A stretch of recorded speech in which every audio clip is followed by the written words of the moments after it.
요새 부동산 시장은 이제 더 이상 이제 매매가 예전처럼 이렇게 많지 않습니다. 부동산 매매 거래가 대폭 줄였죠. 그러고 난 이후에는요, 전세도 전세 대출이 예전만큼 안 나오다 보니까 전세 가격도 떨어지고 또 전세를 감당 못하는 사람들이 늘어나고 있습니다. 전세 대출에 대한 대출 이자가 이제 급등하다 보니까 사람들이 허덕이는 거죠. 기존에는 전세자금 대출도 전세 대출도 대출 이자 2% 3% 이렇게 얘기하다가 지금은요 4% 5% 중반 이렇게 내야 되다 보니까 사람들이 이제 점점 빡빡해 하는 겁니다. 이러고 난 이후에는 어떻게 되겠습니까? 이 이후에는 아마도 이제 월세로 전환하는 이제 비중들이 대폭 늘어나는 거죠. 그러면요, 사람들이 전세에서 월세로, 월세는 또 월세 가격 인상을 부르는 겁니다. 월세 가격이 오른다라고 하면 결국 주거 부담이 커지는 거죠. 뭐 기존에는 1,000만 원에 5만 원, 그러니까 전세금이 1억이다라고 하면 월세로 따지면 50만 원, 전세가 만약에 3억이다라고 하면 월세가 150만 원이었답니다. 근데 대략 그렇게 따지면 이제 월세 비중을 5%로 따지는 거잖아요. 근데 지금 대출 이자가 5%가 아니라 5.5% 6% 되어 가니까 뭐 1억에 50만 원이 안 되는 거죠. 1억에 50만 원이 아니라 55만 원, 60만 원 이렇게 점점 올라가더라는 겁니다. 그게 이제 앞으로 벌어질 상황이다라고 봐야겠죠. 그러면 결국에는요, 월세 가격이 올라간다는 얘기입니다. 이때까지는 여러 가지 대출 때문에 전세도 좀 수월하게 받았고 대출 이자도 괜찮았고, 근데 이제 점점 이제 월세 비중이 이제 올라가게 되고 사는 게 이제 더 빡빡해지는 겁니다. 이제 그렇게 흘러가더라는 겁니다. 이게 이제 사람들이 감당해야 될 모습들인 겁니다. 어떻게 살아가야 되겠습니까? 결국 이제 빡빡해지는 거죠. 살아간 삶이 이제 힘겨워지는 거죠. 이걸 우리가 이제 잘 생각하며 지내야 되는 것 같습니다. 살아가는 게 절대 녹록지 않다라는 거, 수월하지 않다라는 걸 좀 인정하고 받아들이면서 지내야 되는 거죠. 좀 깝깝하기도 하고 답답할 수도 있는데 어떻게 하겠습니까? 이러한 상황을 또 적응하고 감내하며 지내야죠. 그게 더욱더 요구되는 게 지금의 시대인 것 같습니다. 부동산 매매 거래는 잘 안 된다. 전세 부담이다. 전세도 이제 유지하기가 어렵다. 월세가 이제 선호되고 하면 월세로 집중되면 결국은 월세 부담이 더 커진다라는 거. 서민들의 이제 월세 주거 부담이 더 이제 커지고 점점 이제 우리의 상황들은 더 빡빡해진다라고 봐야 되는 겁니다. 이게 이제 앞으로 닥칠 일인 거죠. 참 씁쓸합니다. 저도 이제 전세를 주고 있는 집이 하나 있는데 이제 반전세나 이제 월세로 이제 바꿔야 되는 상황인 거죠.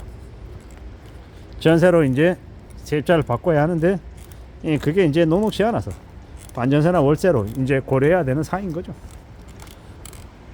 참 뉴스를 보다 보면 드는 생각이, 뉴스에 나오는 내용이 우리네 현실하고 참 많이 연결이 되어 있구나 라는 생각도 들고, 때로는 거짓된 내용들도 많지만 또 어떨 때는 좀 더 순화되어 있는 내용들도 적지 않더라는 이 느낌을 받습니다. 결국 이제 우리가 살아가는 앞으로의 시대가 부동산 시장만큼은 좀 많이 침체가 될 것 같다라고 보여집니다. 더 이제 사람들이 감당하기가 빡세구나, 사람들이 좀 더 힘들어 하는구나 라고 이제 느끼는 거죠. 이런 시대에 우리가 살고 있습니다. 어떻게 살아가야 되나, 어떻게 지낼 수 있으려나, 이런저런 여러 가지 이제 걱정들, 고민들도 있는 거고요.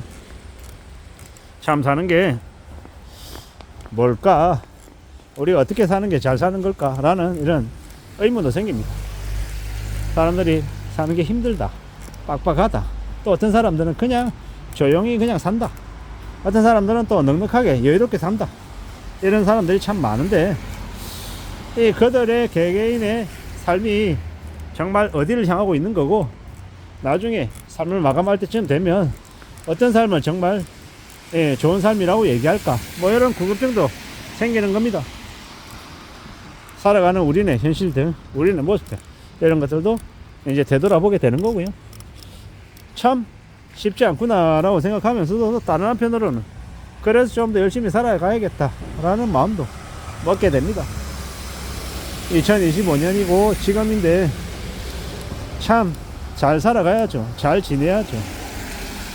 쉽지 않고 수월하진 않지만 그래도 또 보통의 사람으로 우리가 삶을 좀 잘 살아내기 위해서 어떤 결정들을 하는 게 좋을까, 이런 생각들도 하게 됩니다.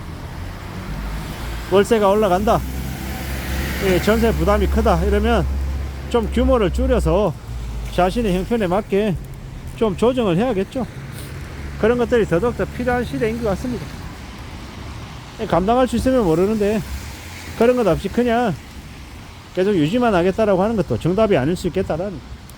그리고 이런 시국에 좀 그래도 여러 가지 다른 사람들하고 엮이고 얽히는 게 없으면 그것만으로도 감사한 일일 수 있겠다라고 생각합니다. 요즘 시대는요, 자기가 다니고 있는 회사에서 월급 제때 나온다, 그리고 퇴직 연금이 회사에서 가입이 되어 있어서 회사가 어려워진다 해도 그 퇴직금이 날아가는 일은 없다, 이러면 감사해야 되는 거예요. 믿기 어려운 이야기겠지만 퇴직금도 못 받는 사람들이 되게 늘어나고 있습니다. 아니 그런 게 어딨냐, 그거는 저기 뭡니까, 저 노조에서 안 챙겨서 그렇다, 노사협의회에서 그러한 것들을 그냥 대표라고 하는 이들이 회사 측과 임의로 그렇게 결정하고 판단한 거다, 이렇게 얘기할 수도 있는데 그에 대한 정보가 제대로 공유가 되지 않은 상태에서 어물쩡 깜깜이로 퇴직금을 회사 내부에서 운영하는 경우도 많습니다. 그래서 회사가 어려워지면 퇴직금을 못 받는 경우가 생기는 거죠. 그러다 보니까 이제 최단금이라고 하는 제도가 있는 겁니다.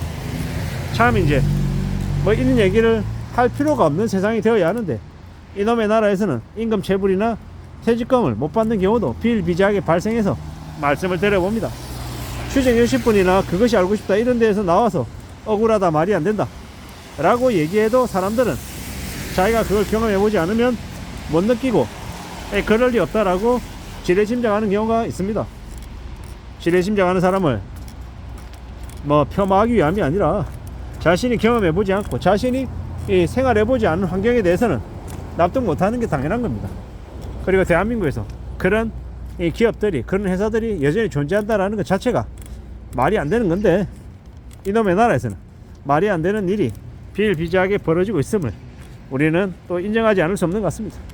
참 씁쓸하다라는 말씀을 드리는 거고, 항상 우리의 삶을 잘 지키기 위해서 우리가 뭘 좀 넣어야 될지에 대해서 궁리해야 될 것 같습니다. 지금처럼 매매가 안 되고 전세도 부담이고 월세가 가속화되면 가속화될수록 월세 부담이 우리를 더 힘들게 하진 않나 라는 생각도 해보게 됩니다.